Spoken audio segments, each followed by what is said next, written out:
Ahí está.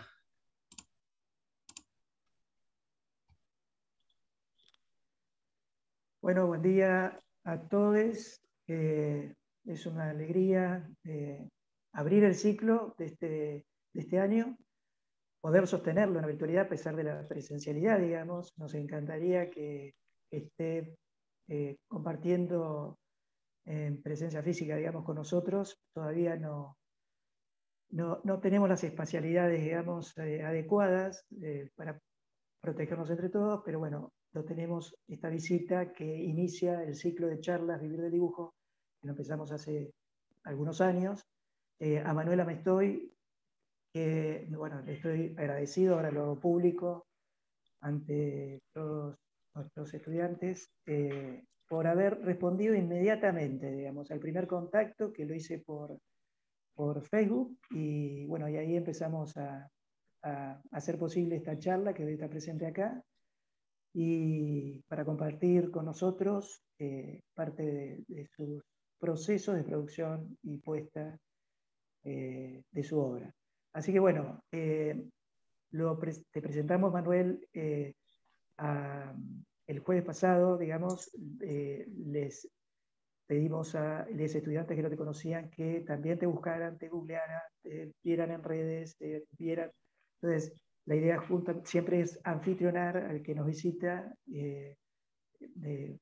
partiendo desde una base, de conocer algo de su trayectoria, eh, para poder comparar incluso lo que implica verlo a través de las redes y los medios y escucharlo de sus propias palabras y expresar su propio pensamiento. Así que bueno, gracias, Manuel, y Gracias, Hugo. te doy la palabra para que cuentes un poco. No sé si alguno de nuestros docentes quiere agregar algo. Estamos con Francisco, Laura, Fernanda, Patricia, Ivana, Ximena, Cari, Brenda, Clara, Brenda, Laura. bueno, Laura Ponicio también, además de Laura Melgar. Bueno, buen día a todos y a todos los estudiantes, que ya son 202 que están con nosotros acá. Bueno, no sé si alguna de las docentes quiere arrancar con alguna pregunta, alguna idea. Si no, empiezo por cualquier parte. No. Bueno. Estamos ansiosos, digamos, escucharte. No, está bien. No, gracias por la invitación, y la verdad que la rapidez en responder tiene que ver con que, como te contaba antes, yo también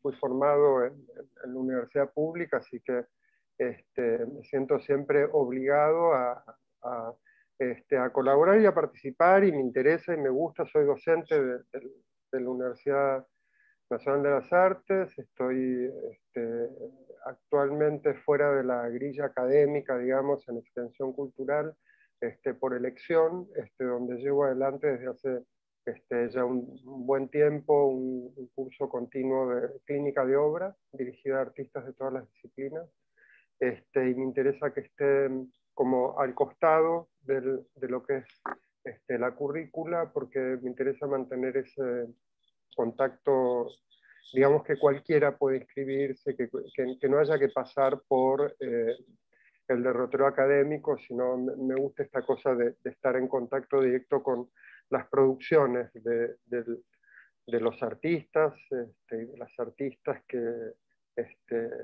quieran compartir su trabajo conmigo, así que saben que ahí me pueden encontrar.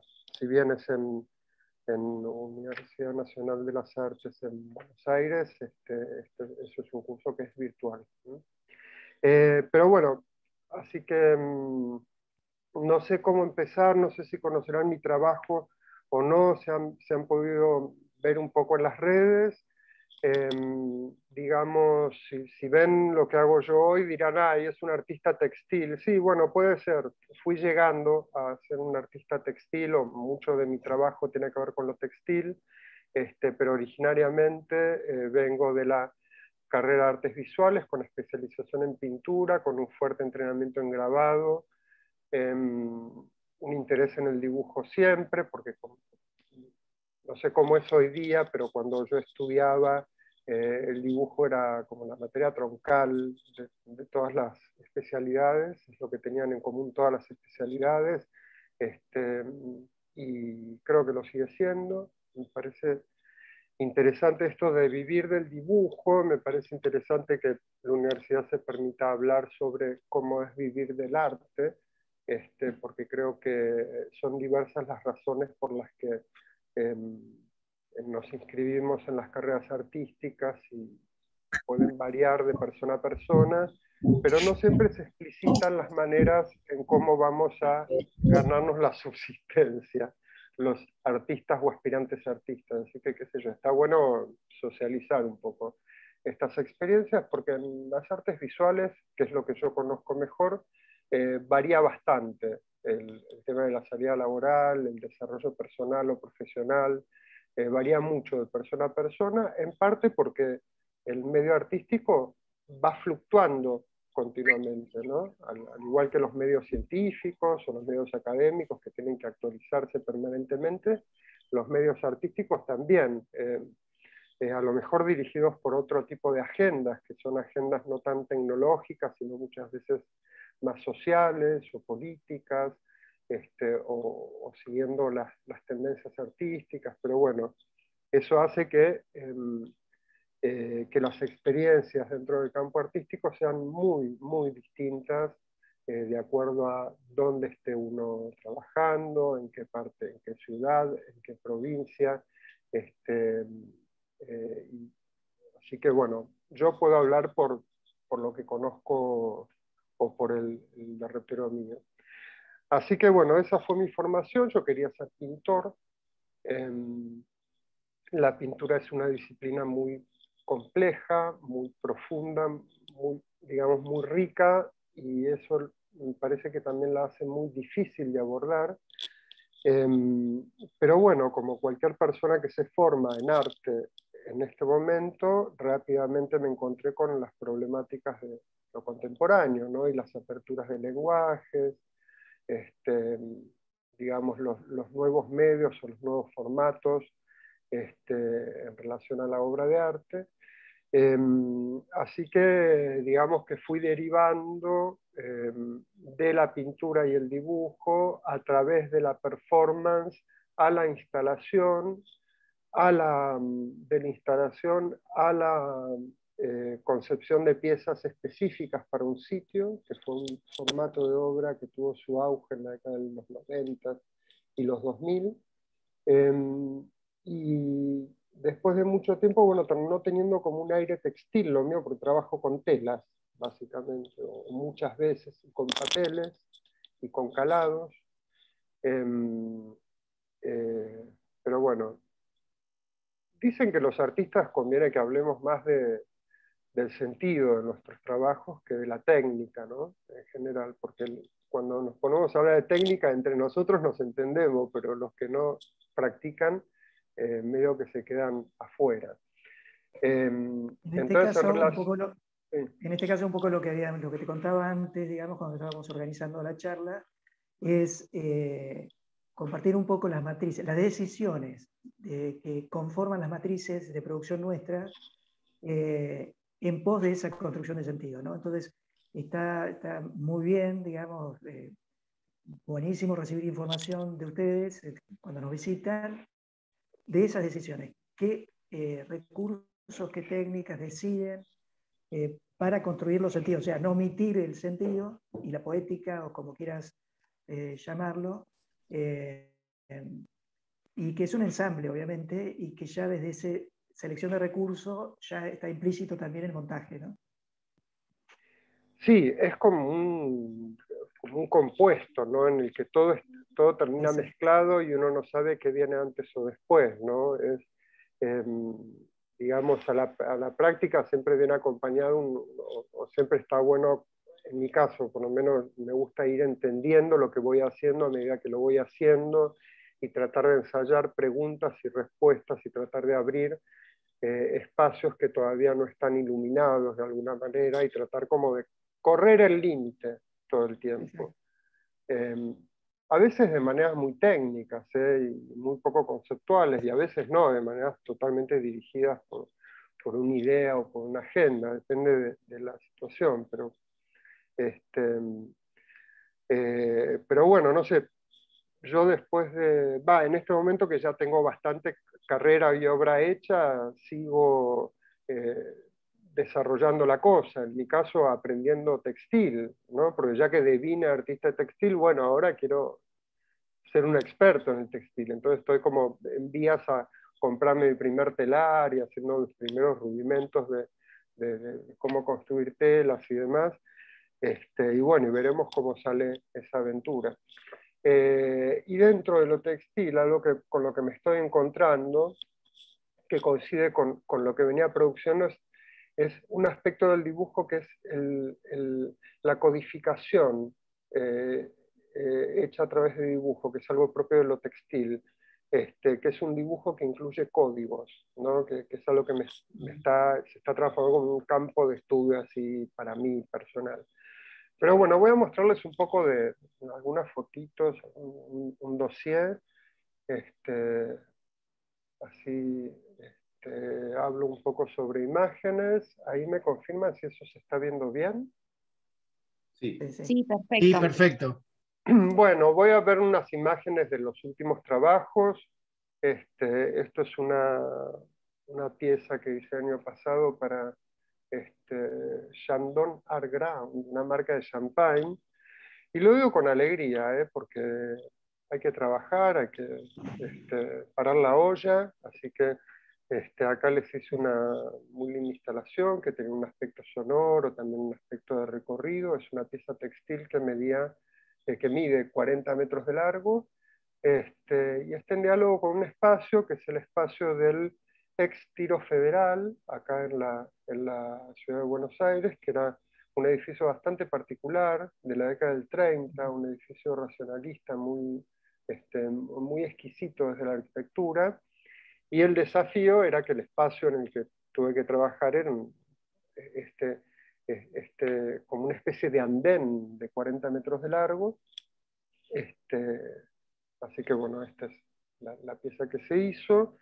Acá hay otra foto de otro proyecto del año pasado, que fue realizado en Miami para el Faena Art Center. Nuestro compañero Alan Faena, como saben, ha instalado sus petates allá en Miami, se compró la mitad del barrio, hizo un centro cultural maravilloso, así que bueno, estuve haciendo estas piezas para ellos, para su reapertura, digamos, luego de la pandemia. Ahí. Bueno. Esta es otra pieza, que esto es antes de la pandemia, es en el CCK. Es una pieza que va digamos, en la panza de la ballena, que es la ballena es como la sala de conciertos, y esta es la parte de abajo.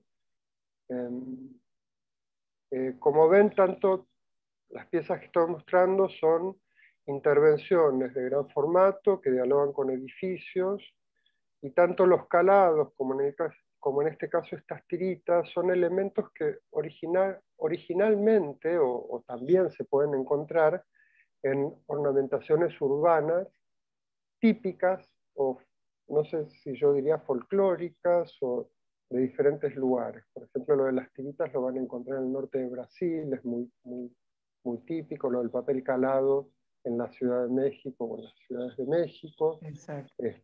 Aunque son como... Sí. Manuel, están preguntando muchísimo sobre cada uno de los materiales. Estás hablando vos, lo estás describiendo igual, pero... Ah, buenísimo.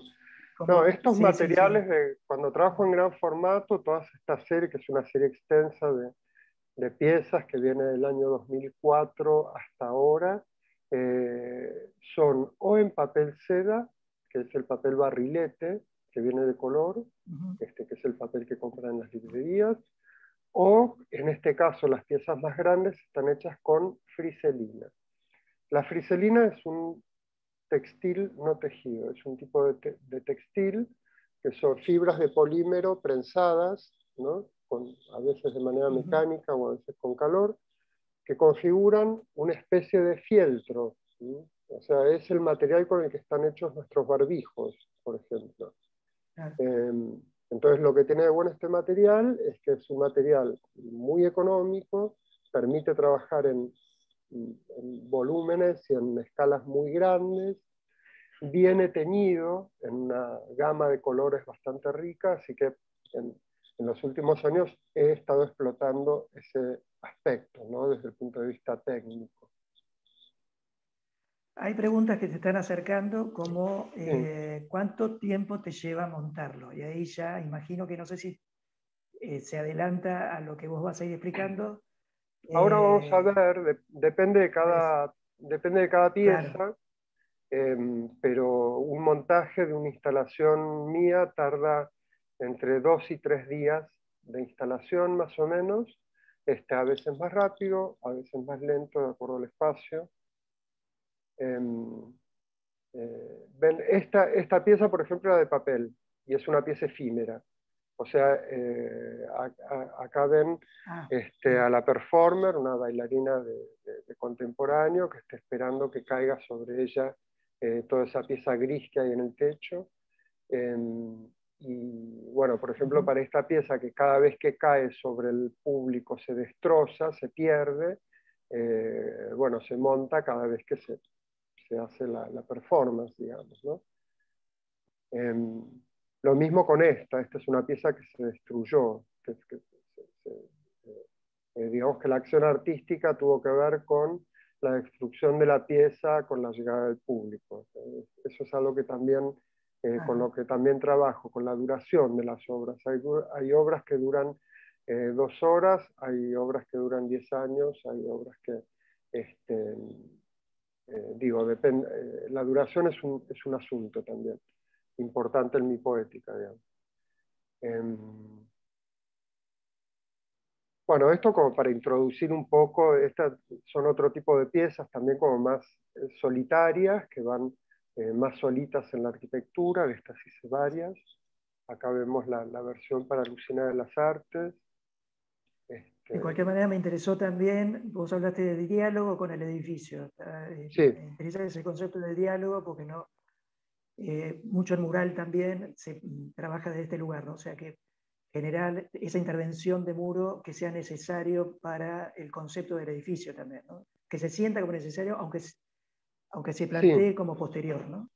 Sí, vieron que para contextualizar un espacio, cuando uno trabaja en estos formatos de pieza específica para un espacio, uno elige qué aspecto del espacio quiere resaltar o con el cual quiere dialogar. Estos aspectos pueden ser formales, por ejemplo, la escala y el tamaño, ¿no? Pero también pueden ser estilísticos cuando uno se refiere a la arquitectura, o también pueden ser, digamos, de sentido, ¿no? Porque uno puede, por ejemplo, dialogar con la historia de un edificio, o puede encontrar algunos asuntos no materiales, o algunos asuntos que tienen que ver con el contexto o la razón de existir ese espacio en sí. Así que siempre uno extrae elementos de estas diferentes dimensiones del espacio, ¿no? para generar la obra. Acá les traje otro PDF que son la relación, como está focalizado en dibujo, me voy a focalizar en el dibujo, que me parece interesante, y para empezar la relación entre el dibujo y la obra terminada. Este es el dibujo de la pieza que mostré recién. Aquí están las fotos.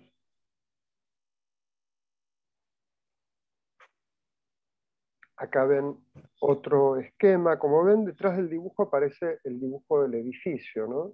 Es algo bastante elemental esto, pero yo lo aclaro que la primera forma, en mi caso, de apropiarme de un espacio es dibujarlo.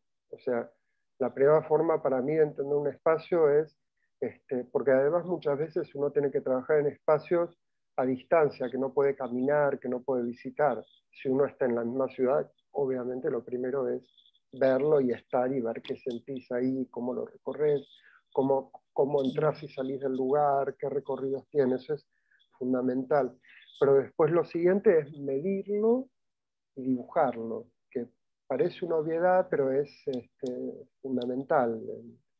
para entender dónde está uno. Acá ven la relación entre el dibujo y la obra. Ven que los colores siempre varían también, nunca son exactos.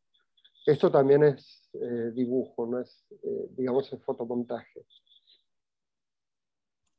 Manuel, hay récord de consultas en el chat. Por ejemplo, si trabajás solo, qué tipo de telas, ya hablaste, pero si trabajás solo, tenés un equipo, recomendaciones y demás. Hay un montón de consultas, pero Está bueno que me las vayan diciendo, porque yo no estoy leyendo las notas. Estoy como... Desde lo técnico, esta cuestión de si el montaje o el trabajo de taller previo lo haces solo o tenés colaboradores, alguien que... No, no, he trabajado con equipos de hasta 6 o 7 personas máximo en el taller, o sea, para realización. He llevado adelante también, digamos, no solo equipos de trabajo, sino grupos de colaboración entre artistas. Conformé junto a Ernesto Arellano, un artista ceramista, un dúo que se llamó Splash In Vitro, que se especializó durante varios años, 4 o 5 años, trabajamos sobre todo en obras de arte público, combinando nuestros saberes. Hicimos 2 estaciones de subterráneo acá en Buenos Aires, hicimos varias muestras, y en ese caso, cuando agarramos mucho vuelo, sí, en un momento cuando hicimos las estaciones de subte éramos, sí, como 8 artistas más o menos, porque estaban los Rivoltare, que eran un dúo de serigrafistas que viven acá, pero son originarios de Venezuela. Estaba Luis Rodríguez, que es un artista rosarino, que ahora sigue con su derrotero en Rosario. Está Vival Enquín, que es otro artista especializado en calado. Bueno, Ernesto Arellano, que es gran premio de honor en cerámica. Y yo, y bueno, hicimos muchas cosas grupales. Ahora, post pandemia, es al revés, es como que me volví como un experto textil, y esto lo que hizo es que los proyectos que vamos a ver hoy, por ejemplo, ahora vamos a llegar, los hice prácticamente solo en el taller, cosa que es rarísimo, eso, porque son proyectos bastante grandes, pero digamos que un poco por necesidad y un poco tocó así ahora. Estuve trabajando solo, pero sí, el tema de trabajar solo o en grupo es uno de los grandes equívocos de las artes visuales. La mayoría de las obras de arte son colectivas. Sí.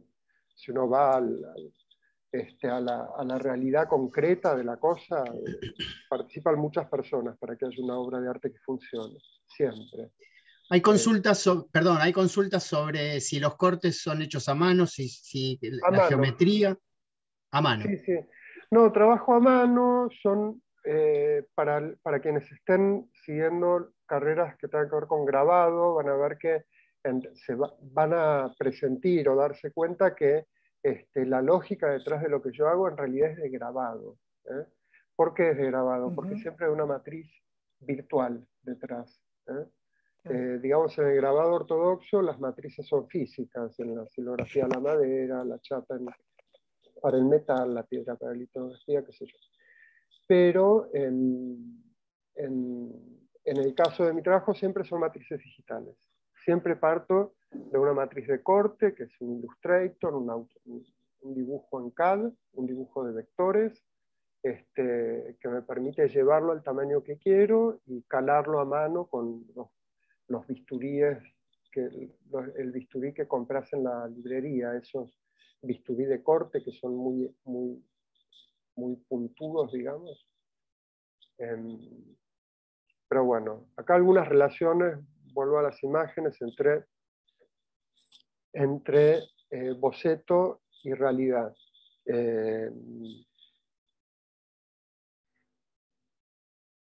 A partir de acá les voy a mostrar un proyecto como de entrada, un proyecto desde el abocetamiento más bruto al boceto más fino, digamos.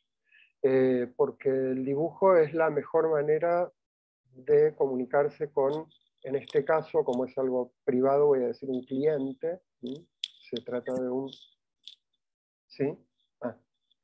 Se trata de un proyecto bastante grande para un edificio en la ciudad estadounidense de Jacksonville. Como ven, son esquemas muy sencillos. Esta es una primera idea de una elevación de una pieza, de un corte, digamos, de una pieza, una primera idea de una planta de una pieza, una primera idea de un patrón geométrico para una pieza y de una paleta de color para una pieza. ¿Por qué esto? Porque yo personalmente al cliente, hasta que no me paga, no le trabajo. Entonces, cuando quieren que les presente ideas muy abocetadas, hago esto, les presento realmente cosas muy abocetadas. Es todo un tema ese, aprender a cobrar el trabajo. Acá ya hay un avance un poquito más, porque ya hay una planta, eso que ven, estos grises, estas cosas, es la planta de un edificio, ya van a ir viendo en cuanto avance. Acá pueden ver ya un corte, donde se ve la altura del edificio, se ven las estructuras, atrás pueden ver las escaleras mecánicas, una persona como un cuerpito como referencia, y la idea de estos 3 volúmenes en el espacio. Hasta acá es el boceto de mala onda, el boceto de no me pagaste, así que el boceto No, pero de es esto te importante, interesa, bueno, si te interesa, pagando algo. es importante lo que decís porque esto que vos decís, lo sencillo, lo simple, los primeros bocetos, también llevan un tiempo de elaboración como para esperar eso, porque también preguntan, ¿y cómo cobras o cómo gestionás esa obra? Imagino que, y lo estás contando, digo, eh, los primeros avances son estas imágenes sencillas, pero después tenés que empezar a tener esa relación con el cliente, en este caso que estás hablando, como para poder justificar el laburo que sigue. Sí, yo Y acá, lo que y ac- conozco acá de... un poquito, Sí, disculpen, acá un poquito también una distancia, ¿no? Del empezar a vender trabajo no es lo mismo que vender una vez que tenés una trayectoria y que esto mismo que estás presentando vos como simple, el cliente, el posible cliente, digamos, que te hizo el encargo, ya puede imaginarse en función de anteriores obras tuyas. Cosa que alguien que recién empieza, evidentemente, ese primer esbozo en defensa del propio trabajo, digamos, va a tener que tener algún dato más seguramente. En este caso es una limpieza que es muy conceptual también y ya conociendo tu obra, uno mismo puede imaginarse el resultado, ¿no es cierto? Entonces, es amable también para el cliente por un poco que le esté mostrando, ¿no? Eso también quería decirlo también porque estamos presentándolo, no es recién preguntaban cómo se presupuesta y todo. Eh, Evidentemente hay cuestiones que nosotros con estas charlas abrimos líneas, abrimos vías entre aquello que está distante, hoy vos para nosotros, digamos, en este marco de gente que se está formando y que recién comienza, tu obra y tu trascendencia, tu proyección es distante, pero seguramente esto que estás planteando vos desde un comienzo, seguramente hubo un principio en el cual se empezaron a generar estas cuestiones y te permitieron una plataforma para después saltar a esto que hoy te plantea en una ciudad de Estados Unidos, ¿no? sí, sí, por eso, yo lo digo así, eh, porque, a ver, una de las cosas que en mi trabajo son importantes y lo han sido desde el principio es la capacidad de mostrar gráficamente lo que quiero hacer. Y en eso Claro, no han cambiado mucho mis bocetos desde que empecé hasta ahora. Es perfecto. verdad, yo Bien. ahora les muestro primero el dossier como les mostré a ustedes de obra hecha, entonces eso acorta muchas distancias, como bien señala Hugo. Pero quiero recalcar esto que es muy importante, también lo veo cuando trabajo con artistas jóvenes o en formación, es clave aprender cómo boceta uno. Cada artista tiene una manera Perfecto. de dibujar Y es clave que uno encuentre esa manera de dibujar, que eso es la llave para, por lo menos para este tipo de proyectos, o para este tipo de situaciones que son proyectuales. O sea, que yo tengo que colocar o vender o lograr que programen un trabajo mío que aún no existe. Y tengo que lograr que me den el dinero para producirlo también.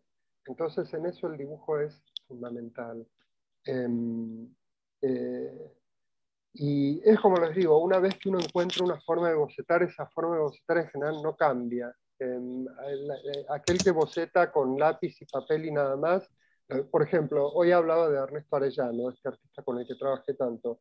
Ernesto toda su vida trabajó lápiz y papel, y, y con esos le alcanzó para desarrollar toda una carrera y para colocar esculturas complejísimas y proyectos. Entonces depende de cada uno, ¿no? Digo, porque a lo mejor ven lo mío, que es un tipo de dibujo más técnico, más así, pero bueno, es el dibujo que me gusta a mí. Es como me manifiesto yo. No. O sea, también tengo, a ver, dibujos de papel. Oye, amiga, de una. O sea, yo Sí, tengo como no mi respondías, me cuaderno. preocupé porque digo, bueno, capaz se lo tomó mal, qué sé yo. Perdón, Manuela Romano, por favor, ¿Dónde al final el micrófono. te para ahí? ¿Te acompañó Sí. alguien? Ahora no estás. Ya se te fue el boludo de la anestesia. Ay, quedó alguien con el micrófono abierto. El Bueno. micrófono, por favor. ¿Tallaste alguna con la droguita? Uy, no. Bueno, acá les muestro ya bocetos un poquito más, ya acá apagados. Y bueno, ahora fiebre no tengo, pero me duele como la garganta. Manuela Estoy Romano, tratando de ubicarla para silenciarla. Manuel, dame un minuto. Ahí está, ya se silenció. Bueno, acá, Perdón, acá les muestro otros bocetos del mismo proyecto, ya un poco más detallados. Que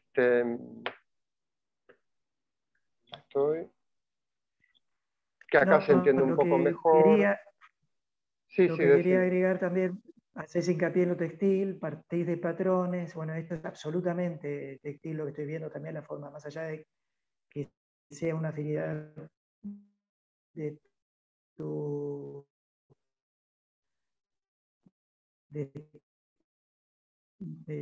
forma, digamos, de trabajar. Estamos con de lo textil para avanzar y profundizar en eso, y bueno, la versión del recorrido de texturas sobre Sublimbre es un poco lo que está sencillamente planteado acá y complejísimamente sugerido, ¿no? Sí, Sí. sí.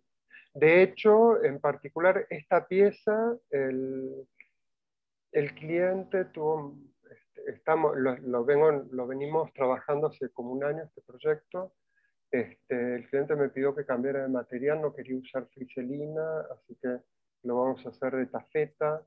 La tafeta es un tipo de tejido que no permite cortes en diagonal o en curvas, al menos hechos manualmente, que es como trabajo yo, así que es por eso que ven que el patrón de corte está hecho con ortogonales y diagonales en 45 grados, o sea, hay como una restricción del lenguaje en función del material y en función del proyecto. Que al principio hablamos de eso, que es todo como un compuesto de cosas. Acá hay una maquetita de estudio del volumen también, que bueno, y una estructura geométrica que refleja la estructura metálica que va a sostener todo. Acá ven la relación, las líneas blancas son la estructura metálica en los diferentes niveles, y es como una vista desde arriba, es una axonométrica desde arriba esto. Así que bueno, es un poco, hasta ahí llegó este proyecto, porque va a ser montado recién en julio y la realización empieza en junio. Vos habías mostrado alguno que era fotomontaje, ¿no es cierto? O sea, ¿todavía fotomontaje de esto en el edificio? No. No les hice. Sí, espera. Puede ser. No, pero no lo traje hoy. A ver. Está bien, no importa. Pero es interesante que compartir esto, ¿no? Con los estudiantes, que la posibilidad, como ese mural también, Antes era nada más que el dibujo. A partir de la aplicación de estas cuestiones digitales, hacer a la gente que no conoce de plástica, digamos, y pide un mural, por ejemplo, o un trabajo a gran escala, aplicar la foto del diseño, del boceto, sobre el edificio, le acerca mucho cómo va a quedar finalmente realizado. Así que eso es también, veo que vos lo usás. Sí, ahora en este segundo proyecto que les voy a mostrar ahora, que es un proyecto que voy a inaugurar en el norte de Francia, en la ciudad de Lille, ahora en mayo, que ya lo monté, está montado pero no está inaugurado todavía. Y les quería mostrar un proyecto más digamos, la parte dura de un proyecto. Para este proyecto en Lille me pidieron hacer como la instalación es dentro de un edificio del siglo XIII, que es patrimonio histórico, y vieron que en Francia se les prendió fuego Notre Dame hace un par de años, así que no arriesgan nada. Entonces tuve que hacer un proyecto bastante con muchos elementos para que sea aprobado por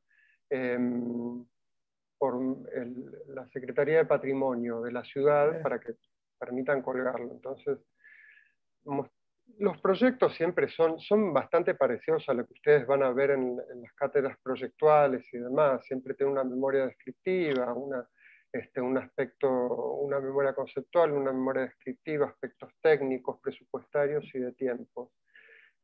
Acá me pidieron primero concepto artístico, en donde estoy anclando la instalación a ciertos referentes gráficos que utilicé para la formación de los patrones vegetales, que en este caso trabajé a partir de dibujos de Hans Haeckel, que es un naturalista alemán, un científico darwiniano de la época de Darwin, ¿no? Que participó de todo ese debate y que sus dibujos de organismos naturales fueron récord de ventas en su momento, y se vendía como grabados, o sea, como álbumes de grabados. Entonces estaba, como decía antes, siempre es colectiva la cosa. Haeckel hacía los dibujos, estaba el experto grabador que hacía digamos, las planchas y los colores. Y bueno, y Haeckel era un científico también, es el inventor del término ecología, ¿no? Así que fue un científico y un divulgador científico muy importante. También para este proyecto se hizo a partir de un libro de Jeremy Narby, un antropólogo canadiense, bien digo, porque todo el tema de la exposición tiene que ver con la relación entre ciencia e imagen. Y Jeremy Narby tiene una idea de trabaja a partir de las visiones de la ayahuasca. Entonces su hipótesis es que en las visiones exaltadas, ¿no? A partir del consumo de ayahuasca, se ven o se tiene una relación directa con información del ADN. Así que lo digo también para dar cuenta de la especificidad de los temas o de los asuntos artísticos hoy día. Y a veces pasa que nos cruzamos con este tipo de cuestiones. Manuel. Y en este marco, Manuel, discúlpame, Proyecto, sí. En este marco,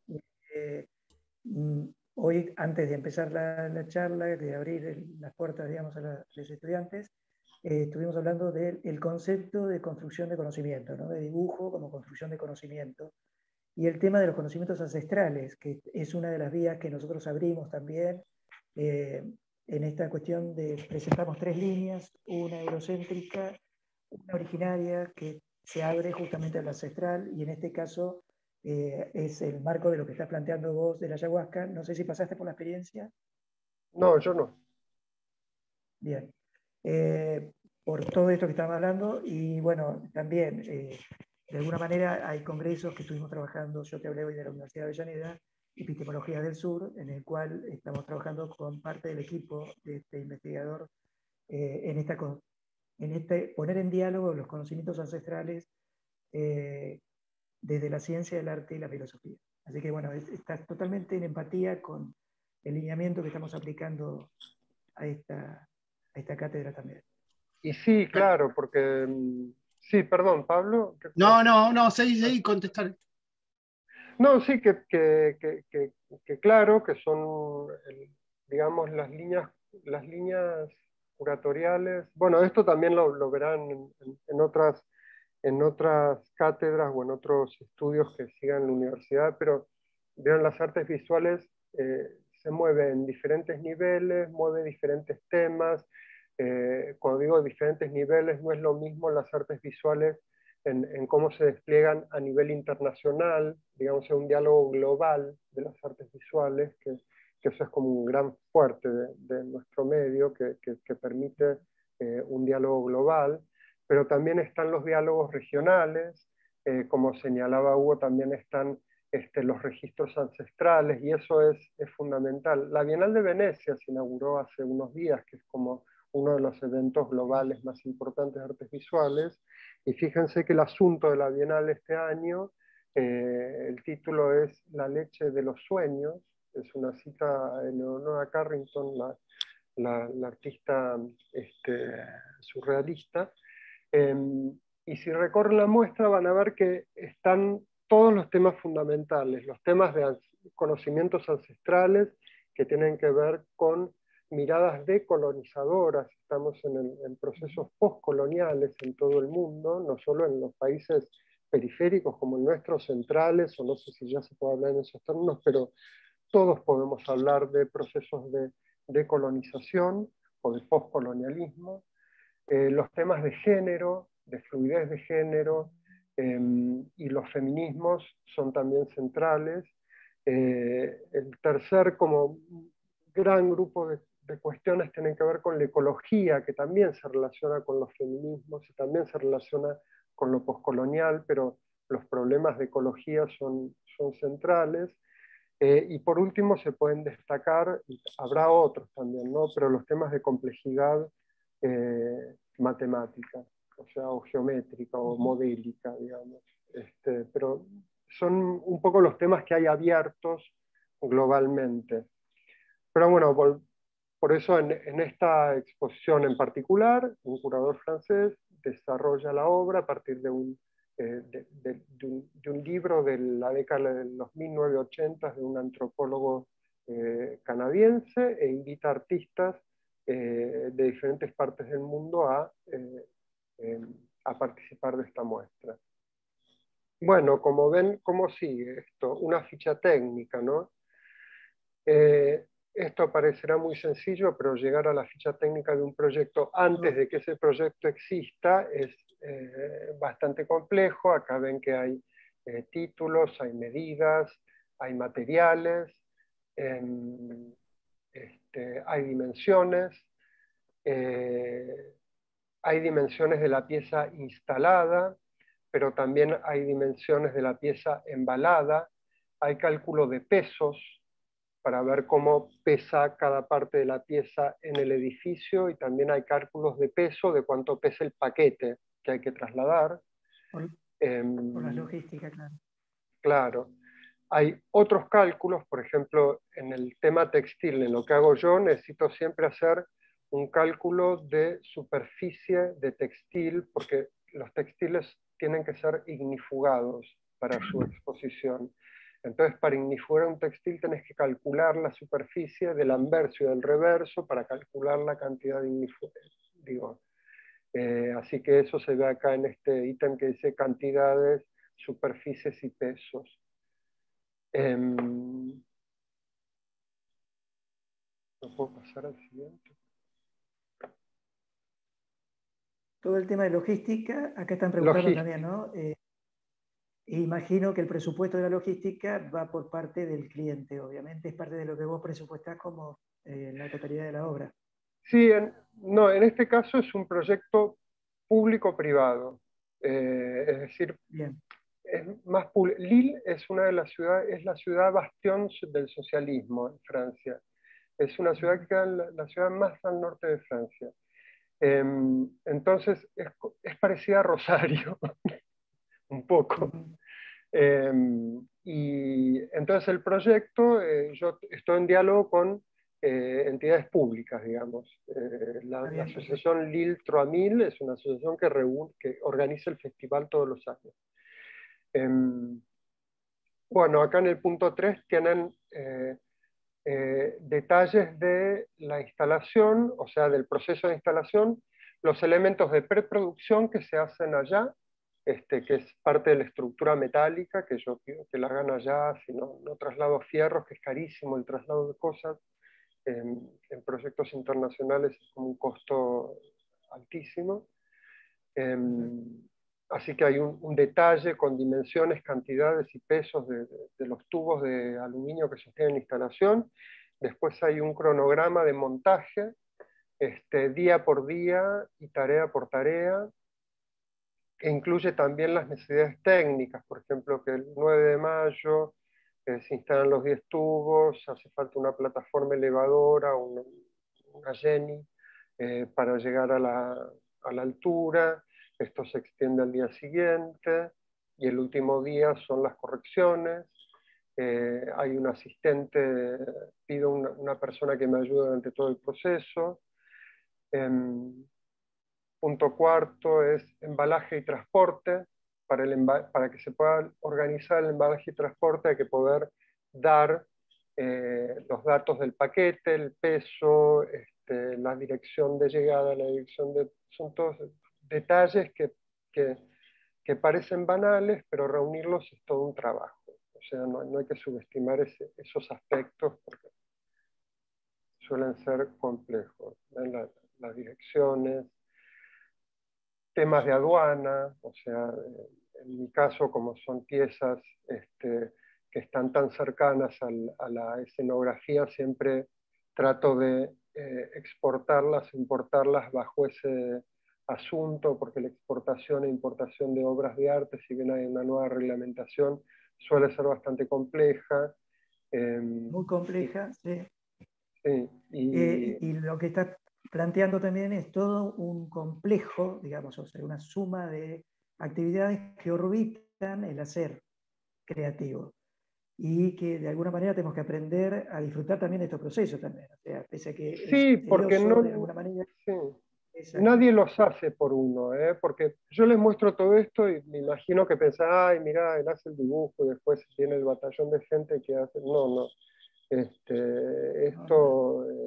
Este proyecto en particular lo llevo adelante yo desde la negociación, desde el diálogo con la gente en Francia, desde la producción de los textos, los cálculos, absolutamente todo. Y es una de las características de los artistas latinoamericanos. Son pocos los artistas latinoamericanos que tenemos capacidad de producción como para que alguien venga atrás nuestro a hacernos las cosas. En general somos nosotros quienes empujamos. En general ni siquiera se puede contar con un galerista para que haga esto. El galerista hace otra cosa, porque algunos dicen, bueno, después tenés galería y la galería hace todo. No. Por lo menos en este tipo de proyectos que estoy describiendo no es así. ¿Y en este caso en particular te contactaron desde Francia? O, digamos, sí, mensaje suelto de Instagram, mensaje de Facebook. Los proyectos internacionales, en mi caso a mí, me llegan en general en mi buzón de correo, por personas que vieron la obra a partir de otros medios, o se han enterado o han visto, pero en general el contacto es directo al teléfono mío. Digo para desmistificar, porque a veces uno perfecto, imagina un aparataje que no existe, es uno con sus valijitas, y con su cuenta de banco, y los problemas para cobrar, para lograr cobrar de otro país a la Argentina. O sea, uno tiene que ser capaz de resolver cuestiones que tienen que ver con el dinero, con la economía, con las leyes, con las reglamentaciones de aduana. Uno tiene que ir aprendiendo un montón de saberes. En mi caso, porque los fui necesitando. A lo mejor en otros artistas con otras prácticas necesitan otro set de cuestiones. Y seguramente es un complejo también de aciertos y de desazones, ¿no? Y de respuestas esperadas y las otras sorpresivas, no amables también, ¿no? Y sí, porque pensá, Hugo, que yo tengo, en los últimos años, lo vengo viendo tipo estadístico.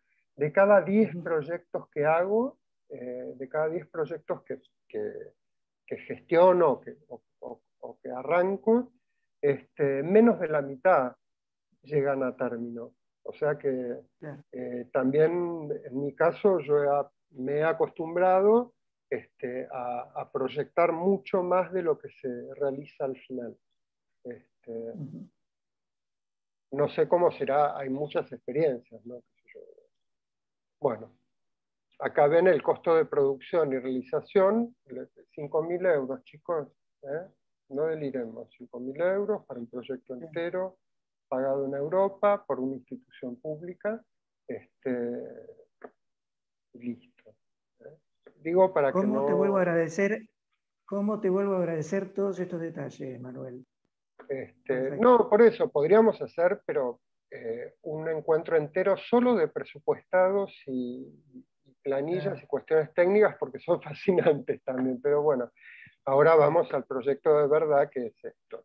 Pero Manuel, corto para un cachito ahí para preguntarte. Vos los anteproyectos dijiste que los cobrabas, ¿verdad? O sea, de esos 10 proyectos que decís que tenés esta estadística, que 5 o menos se llevan a cabo, ¿el resto de los preproyectos los cobrás, los anteproyectos, o no? No, pido cobrarlos y me quejo porque no me los pagan. Es una pelea que hay que dar todo el tiempo. Cuando uno trabaja con instituciones del hemisferio norte, o instituciones artísticas pesadas y qué sé yo, se acostumbra a pagar alrededor de $1.000 o 1.000 euros un anteproyecto de lo que sea. Eso es como a lo que queremos llegar. Entonces, eso es lo que se acostumbra en Europa y en Estados Unidos.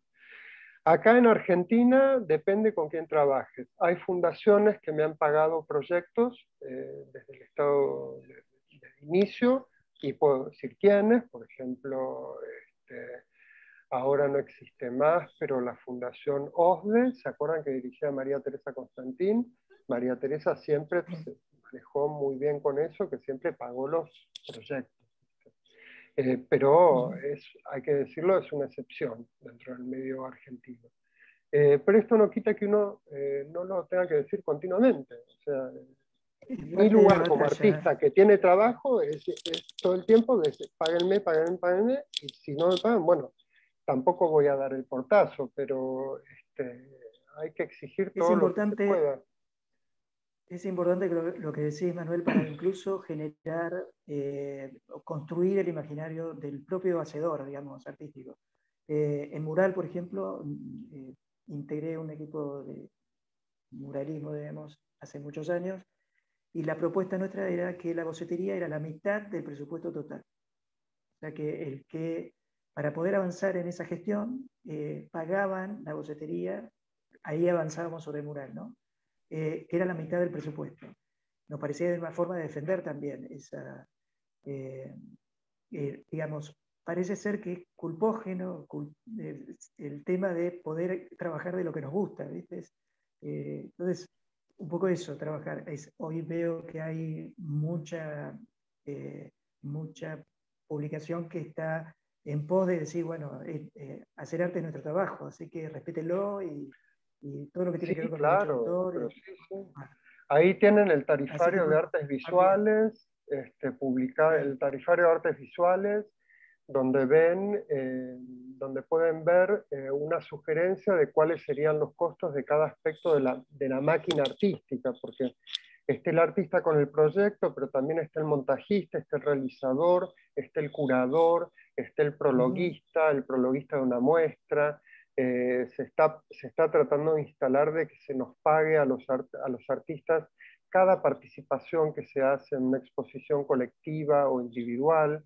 Es decir, y me parece que está muy bueno eso, porque la industria de las artes visuales es una industria en sí, es una industria en sí, es una industria cultural que involucra a muchísimas personas, pero tiene unas falencias. Si nosotros comparamos la estructura de producción artística de artes visuales con la estructura de producción artística de teatro, por ejemplo, que es otro campo artístico, van a ver que los teatreros están recontra organizados, pero súper organizados, que se pagan a rajatabla todos los derechos de reproducción de textos, de reproducción de música, de representación cuando un artista se sube a la escena, o incluso los músicos, ¿vieron? Nadie tiene un músico. Los músicos también. Los músicos están organizadísimos, ¿no? Un violinista no saca el violín de la bolsa sin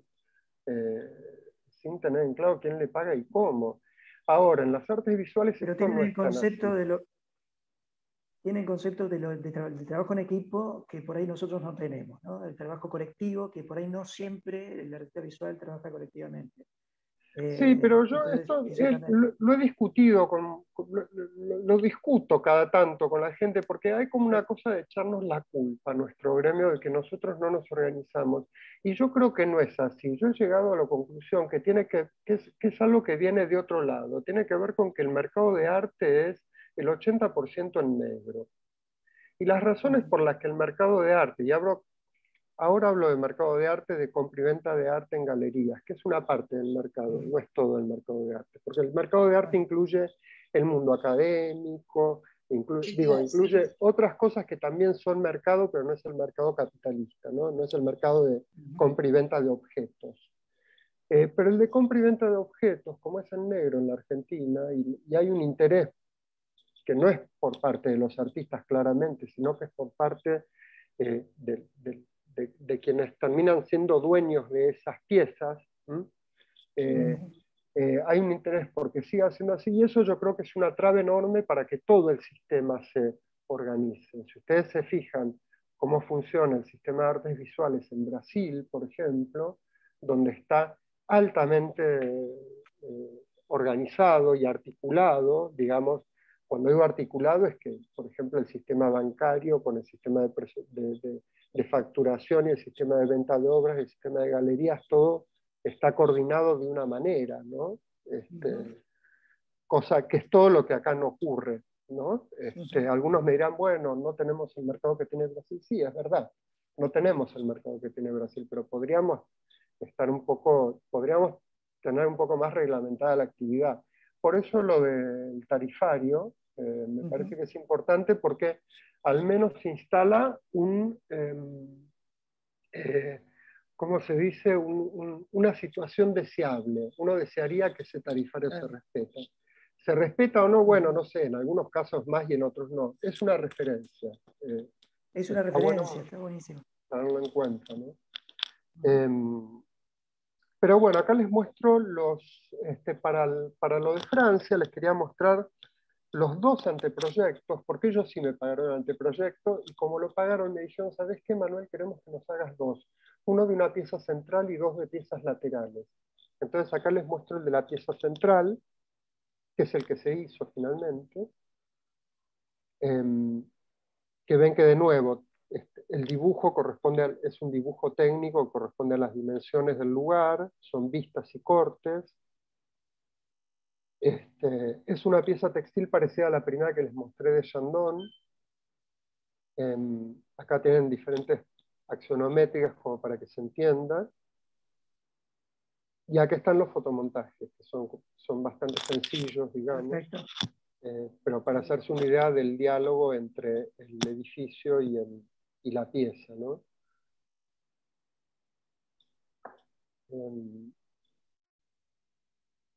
Acá está el otro, el proyecto lateral. El diseño es digital, el fotomontaje se lo hiciste de un diseño digital, no hiciste maqueta para eso, o sea, es foto digital sobre foto del edificio.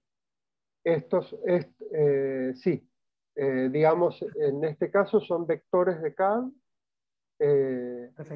pegados manualmente sobre un fotomontaje. Hay formas más sofisticadas de hacer fotomontaje. Yo elijo estas, ahora les voy a mostrar, porque también está la opción de hacer 3D, que 3D no hago porque lleva mucho tiempo, pero en algunos casos sí. Así que bueno, estos son como el dossier visual que acompañaba el proyecto que les mostré antes. Acá que hay, perdón. Y esto es la corrección del proyecto. No hablé mucho de esto, pero ven que acá ya hay, este es el final, el corregido final, que tiene alturas diferentes, tiene un ángulo de inclinación para que la obra funcione, qué sé yo, ya es el que ocurrió, ¿no? Y otro fotomontaje, porque me pidieron que quede liberada toda esta parte de abajo, a diferencia de el anterior, donde ven que terminaba hasta el piso. Perfecto. Y estas, ahora estoy de a poco como pasándome al bocetado en tridimensional. Entonces acá ven como unas imágenes del mismo proyecto, pero bocetado en 3D Studio, y también tengo una versión que se mueve y vuela, qué sé yo, pero, es la vista desde arriba, y esta es la vista desde abajo. El motivo de los calados. Sí. Perdón, Hugo. Bien. ¿Cuánta información que da? Perdón, antes de que... ¿Cuánta información que das antes de llevar a cabo el proyecto? Porque es un montón de laburo el que haces previo para que el montaje sea tal cual lo requerís vos. Más allá de que vos estés ahí, pero que haya cero cuestión ¿cómo explicarlo? Como claro, de desfasaje de lo que pensás y lo que definís al montaje, digo. Es increíble. Es que lo trabajo, claro, es que por eso el dibujo proyectual permite eso. Y en mi caso, esto es una elección personal, en mi caso, yo no empiezo un proyecto hasta que no está definido completamente, porque como son objetos muy grandes, si yo tengo un error al principio, es muy difícil de arreglar después. De resolverlo, sí. Claro, entonces por eso trabajo así. O sea, vos tuviste que ingresar al universo digital, digamos, ayornarte en esto, los bocetos, la bocetería la haces vos en tu propia computadora, con tus propias herramientas, con tu propio software, claro, digamos. Bien, eso no te acerco a esto porque es una pregunta que están haciendo acá en el chat. Sí. Sí, si tenías algún acercamiento con la arquitectura. Les vas abriendo dimensiones, ¿sí? De lo que ellos, de alguna manera, también de todos nosotros, podemos avanzar en el análisis y en la apuesta de lo que implica todo el proceso de bocetería, bueno, que es impecable para lo que estamos planteando nosotros, que también es proyectual, parte de la cátedra. Cuarto año es proyectual, todo el año. Claro. Esta cátedra es transversal, hoy decías, a todas las básicas de artes visuales, y son 3 niveles, segundo, tercero y cuarto. Segundo y tercero tienen un espacio en el año de trabajo personal, de proyecto, y cuarto es todo el año proyecto personal. Así que bueno, esto que estás planteando es impecable, está buenísimo. Sí, bueno, es a la forma de bocetar que yo fui llegando. La relación con la arquitectura, claro que sí, porque no tengo formación, o sea, como les contaba, yo me formé en la carrera de artes visuales, pero el interés por la arquitectura estuvo siempre y yo miro mucho los edificios, me llaman mucho la atención, me gusta mucho copiarlos, me gusta mucho relevarlos, me gusta mucho medirlos. Entonces, lo que ven de bocetado está acompañado por una práctica que yo hago con alegría y con placer, porque no es que... por eso dije de entrada, cada uno y cada una tiene su manera, va construyendo su manera de bocetar. Esta es mi manera de bocetar, que es muy a medida para lo que uso yo, y me sirve, porque me salgo con la mía al final, me explico, o sea, muchas veces me los encargan los proyectos. Pero sí, resulta una pero bueno, es algo digamos, que va, sí, va fluctuando, digamos, va avanzando, tampoco está cristalizó así, ¿no? Pero bueno, esto es un poco lo que preparé para mostrarles y para comentarles del material, lo que había elegido de mis cosas para mostrarles, pero me encantaría, si quieren, que responder a preguntas o entrar en una cosa más dialogada para esta última parte del encuentro.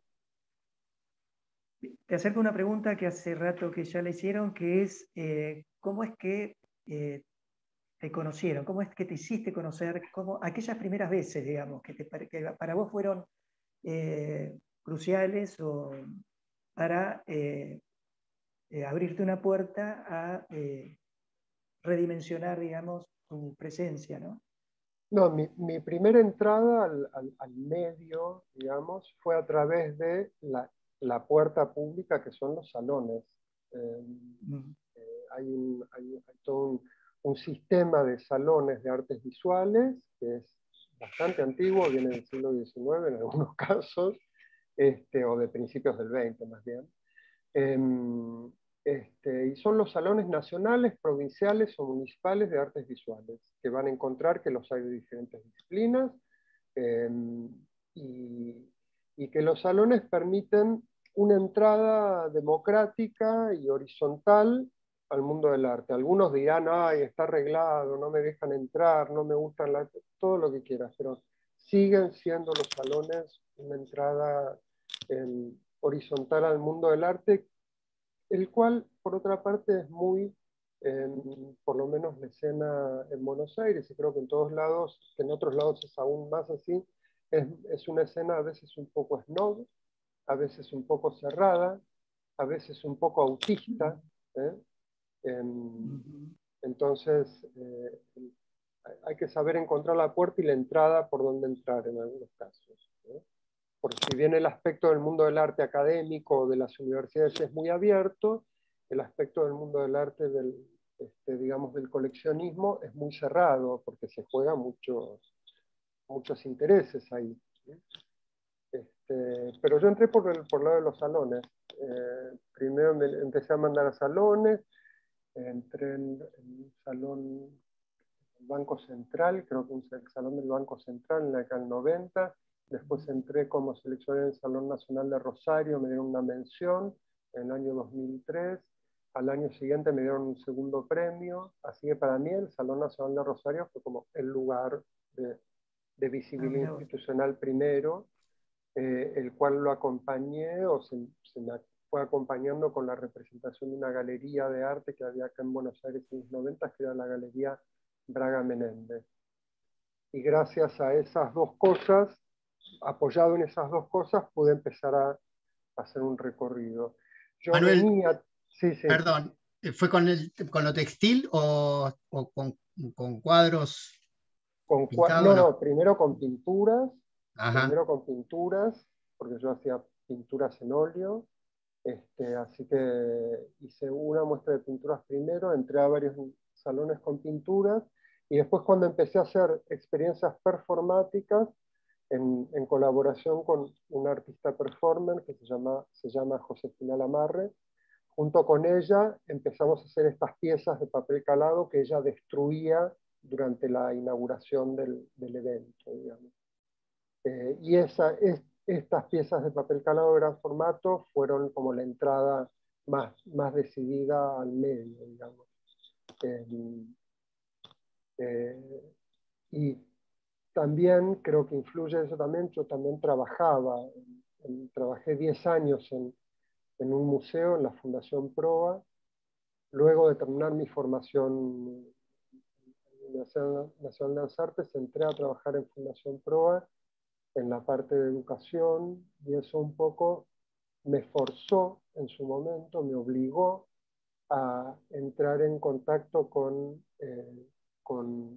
lo que se entiende como arte contemporáneo, ¿no? Porque por lo menos cuando yo estudié mucho no te formaban para ese lado, era una formación más tallerística, digamos.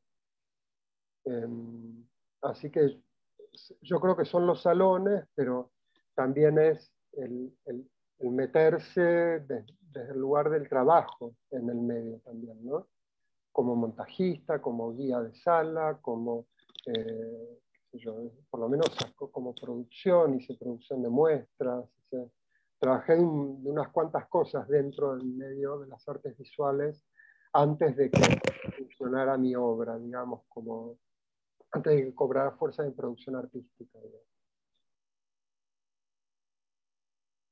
Y de los proyectos que pudiste realizar, ¿cuáles te calaron hondo, digamos? ¿No es cierto? Si podés decir algunos, si son nacional, internacional, en qué contexto, si, con qué institución o con qué... Sí, por suerte hice muchas cosas, y en general hago cosas que me gustan, pero digamos el proyecto más importante para mí fue una gran muestra que hice en el Faena Art Center acá en Buenos Aires en el año 2012. ¿Por qué importante? Porque me dieron una sala de 60 metros de largo, me permitieron producir una instalación que ocupara toda la sala, también me permitieron producir una pieza de video, digo, unas condiciones de producción que yo hasta ese entonces nunca había hecho. Entonces para mí eso fue como una muestra importante y que me permitió como desligarme también del tema de la venta de obra que, digamos, hasta el momento había podido desarrollar más venta de obra. ¿Por qué? Porque vendés es más fácil de desarrollar que tener que estar buscando financiación para lo otro. Pero bueno, con la muestra de Faena pude empezar a realizar grandes instalaciones que no tenían como objeto ser vendidas, digamos. Así que ese fue como un momento importante, 2012. Y ese año también, unos meses después, hice una pieza enorme para Tecnópolis al aire libre. Fueron esas dos cosas. Es claro que hay obra tuya que es efímera, digamos, pero en general lo que emplazás queda, o sea, se puede visitar. Sí, por un tiempo, Faena, por por ejemplo. No sé. Exacto. Bien. Las ¿Hay alguna que persiste, digamos? No, están los proyectos cerámicos, unos proyectos de cerámica en el subte de Buenos Aires, que hay un mural de 35 metros de largo debajo del pasaje Darwin, que es abajo del obelisco, en la ciudad de Buenos Aires. Hay un pasaje que conecta dos cosas, todo larguísimo. Es una pieza cerámica, una pieza de cerámica modular. Y después también toda la ornamentación de la estación Córdoba del subte H. Esas dos cosas están. Después las obras de instalación están por un tiempo y después se descuelgan. Entonces, en este momento va a estar lo de Francia, que sube ahora en mayo, después va a estar lo de Jacksonville, que va a subir en julio. Pero en Buenos Aires en este momento, o en la Argentina en este momento no hay nada. Hacer referencia a subir, hacer referencia a que todo cuelga lo que vos haces.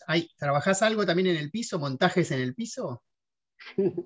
Hice una obra de piso una vez, sí. Para el Museo Fortabat hace un par de años, hicimos con mi compañero en ese entonces artístico, con Ernesto, una pieza que la muestra se llamaba Yeso, y eran baldosones de yeso colado, que los habíamos hecho uno por uno, que eran de yeso de colores, así como marmolados, y era como un piso de yeso que cubría el piso real. Entonces vos cuando caminabas, encima del piso ese se iba rompiendo, se iba como craquelando debajo de tus pies. ¿Vieron cuando en la playa a veces se forma esa capita dura de arena que vos quizás si se rompe, como ese efecto buscamos con... Sí, sí. Esa es la pieza de piso que hice. O sea que desde lo pictórico, de trabajo al óleo, tuviste que abrir, digamos, o sea, abriste esta cuestión de otra temporalidad para la propia producción. Sí. Ahora, vos vendés esa producción, esa instalación, esa intervención en un edificio, en un hábitat determinado, cuando se baja esa instalación. ¿Cuál es la vida de eso? O sea, ¿sabés cuál es el después? ¿Qué es lo que o circula o puede volver a No, vos? en general, sí, lo que pasa es que ha cambiado eso. Hace un tiempo, cuando comisionaban ese tipo de intervenciones grandes en edificios, a lo mejor quien la comisionaba quería quedarse con la pieza. Hoy ya casi no se les ocurre, por una cuestión lógica, que las cosas se instalan y después cuando lo desinstalás es una bolsa de trapos, qué sé yo. Yo guardo, yo en mi taller tengo en cajas guardadas algunas piezas, porque son piezas textiles que pueden ser montadas nuevamente. Por supuesto yo no puedo guardar todo, entonces cada tanto tiro. Algunas conservo y otras no. Y en general, cuando son cuando son piezas que se dejan fijas, tampoco son eternas, porque el textil no tejido tiene la característica de que con el tiempo se reseca y las fibras pierden adherencia, entonces se vuelven como más débiles. Entonces, de acuerdo a dónde estén expuestas, duran más tiempo o menos tiempo, pero en un momento las tenés que bajar porque se empiezan a desarmar, es como que envejecen. Por eso estoy interesado en las últimas imágenes que les mostré, que son tridimensionales, reflejan bastante bien el proyecto de bocetado y reflejan en el espacio virtual las características del montaje en sí.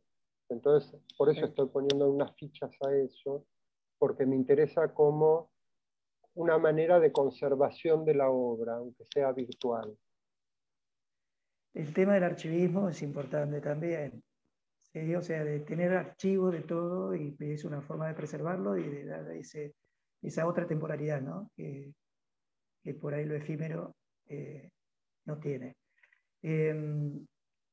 Pregunta nomás, pero de curioso, en el Faena, antes, digamos, en Puerto Madero, ¿participaste de alguna Bienal de Arte Joven, allá por los 90? Cuando A las todavía Bienales de no Arte estaban los Joven llegué edificios. tarde, no, No sé si te acordás. fui como público, digamos. Pero no, yo soy como de la generación más de las primeras galerías de Buenos Aires en la década del 90. Estaba hablando no de las primeras galerías, porque había galerías antes, pero de la movida de galerías luego de la vuelta a la democracia, ¿no? Que ahí hubo un viraje, hubo un vuelco importante se sabe, ¿no? Con el Rojas, con las galerías de arte contemporáneo de ese momento, o sea, el vuelco contemporáneo que tuvo Ruth Ben-Sacar en ese momento, galerías de la época, como se acuerdan, no sé, Galería Gara, Braga Menéndez, Belleza y Felicidad, no sé, los Arteba de esa época, que fueron bastante característicos, porque en esa época la Feria de Galerías de Arte hasta ese entonces era también de antigüedades. Entonces, en los 90 hubo un momento en que eso se empezó a curar, entonces empezó a cobrar como más fuerza la línea contemporánea. Entonces yo soy más como hijo de esa generación, digamos, como... De las galerías del centro, del microcentro, digamos. Perdón, Hugo, sí.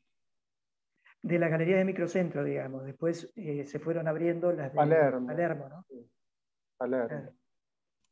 Hay una pregunta más que se repite varias veces en el chat, que los diseños que le hacían acordar a lo árabe, en algunos, geométricos, y vi en los últimos diseños más orgánicos. Estaba preguntando cómo es la inspiración o cómo es la decisión de seleccionar esos.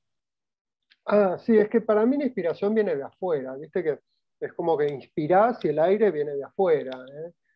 Soy de los que creen que la cosa ocurre afuera, no adentro de uno. No soy un artista de la interioridad, justamente. Entonces me nutro sin ningún problema de las cosas que me gustan. Entonces sí, bien la observación, tengo muy estudiados los patrones geométricos árabes en particular, y con me parece así fascinante, podría estar todo el día metido en eso nomás. Los abovedados de las mezquitas también. Claro, sí, por supuesto, por supuesto. Todas esas cuestiones me parecen, de hecho los murales en el subte, si los van a ver que están hechos emulando la técnica, las técnicas mozárabes de la cuerda seca, así que técnicamente hicimos un trabajo de reconstrucción importante porque adaptamos una técnica muy antigua como la cuerda seca. La cuerda seca es una tinta que está hecha en base a aceite, entonces lo que haces es que sobre la baldosa, sobre el bizcocho ya cocinado, vos dibujás con cuerda seca, que es de color negro, y cuando esa cuerda seca después la mandás al horno, lo cocinás, entonces queda hace como un límite entre las formas. Entonces después vos vas con la pera rellena de esmalte líquido, y llenás todo y se arma como una piletita flotante dentro del límite de la cuerda seca, ¿se entiende? Son como burbujas de color distinto. Permite que no se mezclen los esmaltes. Exacto. Sí, sí. Permite que claro, las compañeras y compañeros de Artes del Fuego saben de qué estoy hablando. Así que mis enganches transculturales, que así los entiendo yo, tienen que ver no solo con la imagen, sino con el cómo se hace. Entonces eso he trabajado el proyecto que antes conté de yeso tenía que ver con eso, esto de cerámica también. Y sí, entonces van a encontrar cosas mozárabes en mi trabajo, van a encontrar a William Morris, que es como mi gran referente, admirado, artista inglés, artista, novelista, uno de los, digamos, de los más influyentes artistas en cuestiones de artes aplicadas. Los papeles tapiz de William Morris los van a seguir viendo, se siguen usando, se siguen vendiendo. Fue también Morris uno de los precursores del socialismo en Inglaterra. O sea, yo siempre vuelvo a eso, porque veo esos artistas con esos carrerones no solo anclados en lo visual, sino en lo político, en la producción, en lo social, y los admiro muchísimo. Pienso, ojalá yo tuviera esa capacidad también, ¿no? Entonces William Morris también lo van a encontrar, ahora Hans Haeckel, como les decía, también lo van a encontrar. Los artistas clásicos del grabado japonés también, hablo de Hiroshige, de todo ese lado, ¿no? Son todas como mundos de imágenes que me interesan y mundos del oficio que me interesan. Soy un artista de oficio. Bueno, Manuel, estamos a 15 minutos o 20 minutos de terminar la charla. Empezar a agradecer. Hay un montón de preguntas. Hay gente que se está yendo porque cursa materia al mediodía y como la clase es virtual, tal vez están lejos de la facu, así que hay gente que ya se está yendo. Agradecer a los que estén presentes. Y seguimos un ratito más, Hugo, pero ya agradecer toda la descripción de tu trabajo porque creo que Hugo es la primera vez que nos pasa. Y le damos la posibilidad también, sí, de tanta presencia en el chat, les damos la posibilidad también de abrir el micrófono y entrar en diálogo también, dale. Manuel, o sea, que ellos, para dejar de hablar nosotros también. Sí. ¿no? Sí. Está buenísimo. A nuestros compañeros, colegas también, les pedimos que entre todos anfitrionamos esta visita que nos pareció súper detallada, generosa y totalmente empática con lo que buscamos con estas charlas, ¿no? Bueno, disparen, a ver. ¿Quién? Marisa Raggio levantó la mano. Marisa. Sí, ¿qué tal? Buen día. Buen día. Hola, Buen día. Te quería hacer una consulta.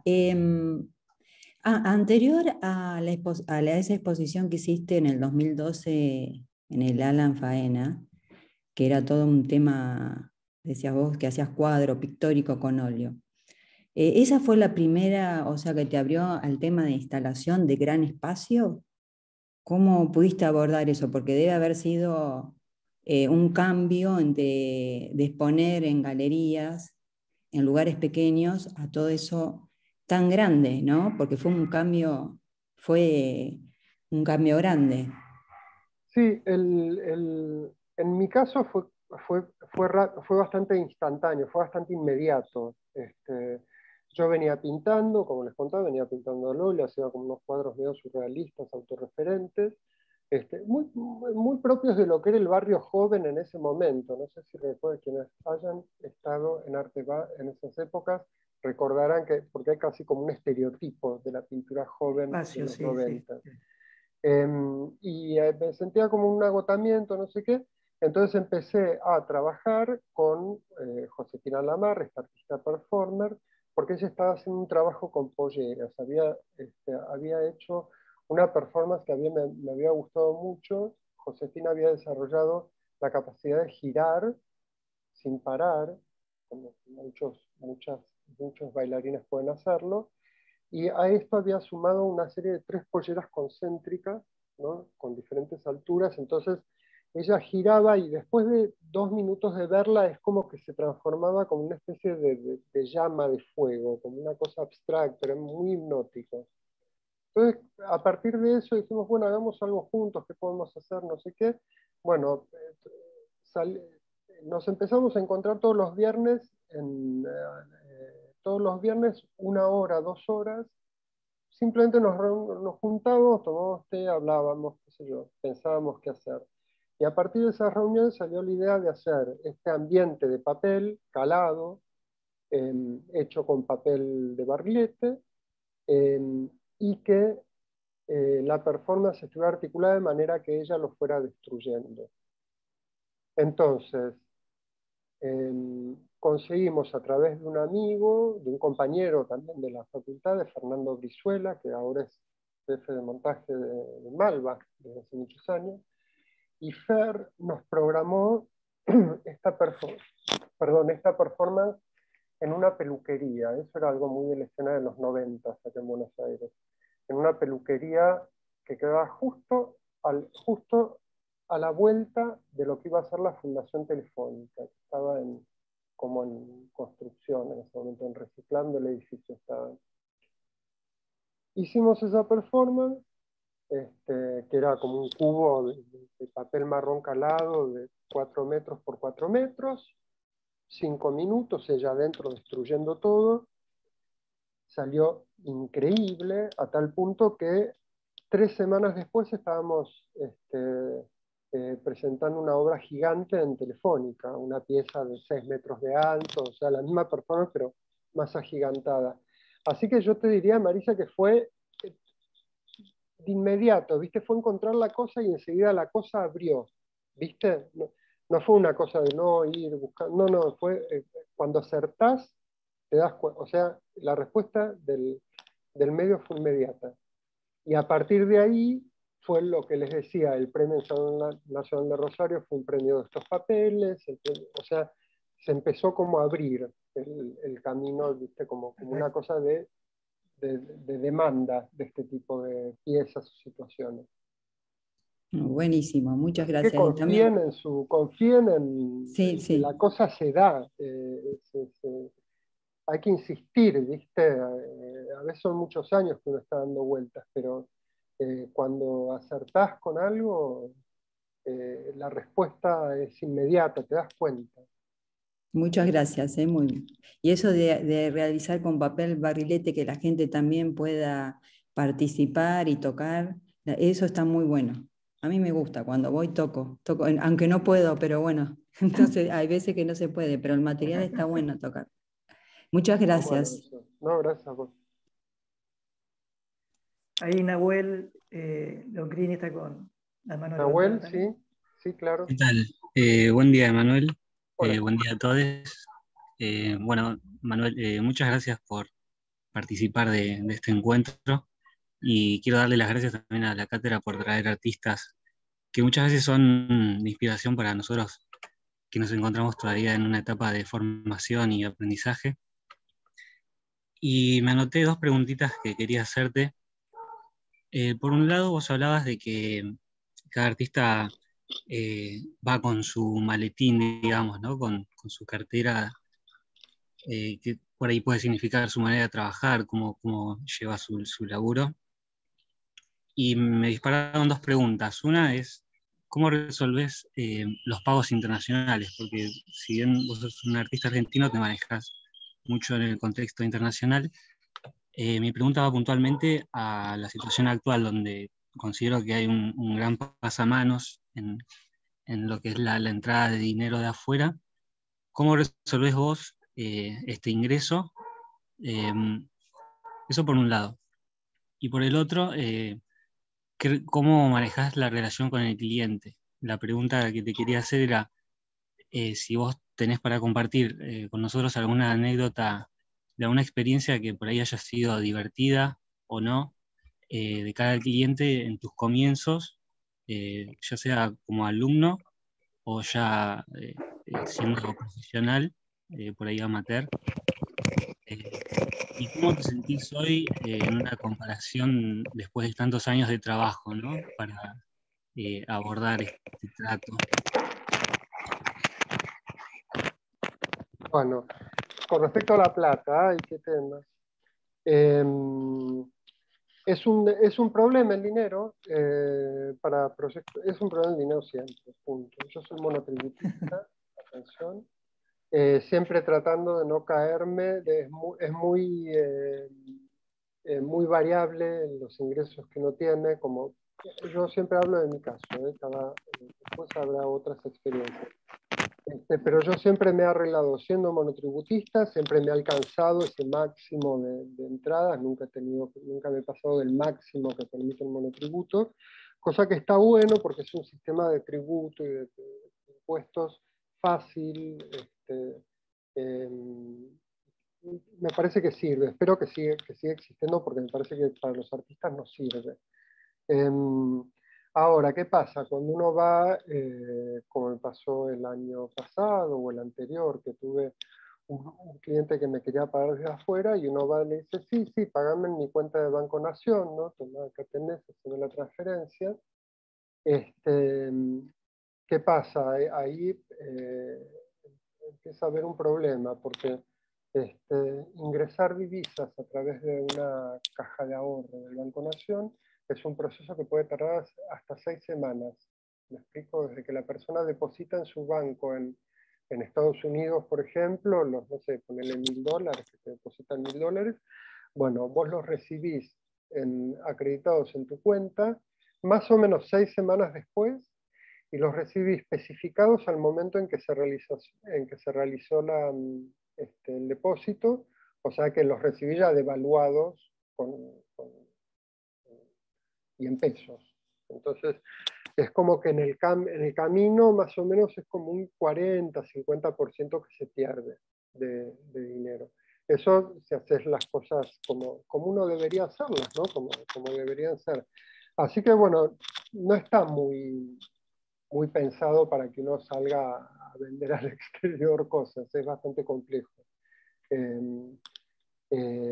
Así que de hecho esto hace Manuel, está buenísima la pregunta que te hizo Nahuel, porque además hay un desfasaje también posible del presupuesto, del valor de obra, digamos, que seguramente tenés que trabajar en Argentina y en el exterior, calculando todas estas cuestiones. O sea, los presupuestos son distintos, porque de alguna manera tenés que preservar tu economía, tus finanzas, digamos, y es complejo el tema de poner valor cuando vendés en otros países. A la hora de vender en Argentina, también esos costos, que tu obra ya está presupuestada en un determinado valor, sostener ese mismo valor en Argentina es otro tema por los precios del mercado de acá también.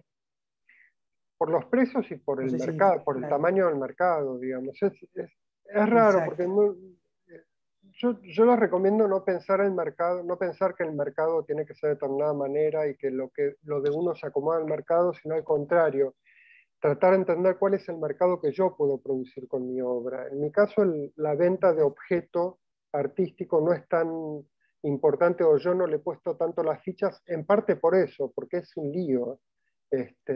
Y eso funciona muy bien cuando tenés una galería que se ocupa de todas estas cuestiones. Y las galerías tienen otra espalda, y también las galerías tienen otra entidad desde el punto de vista financiero.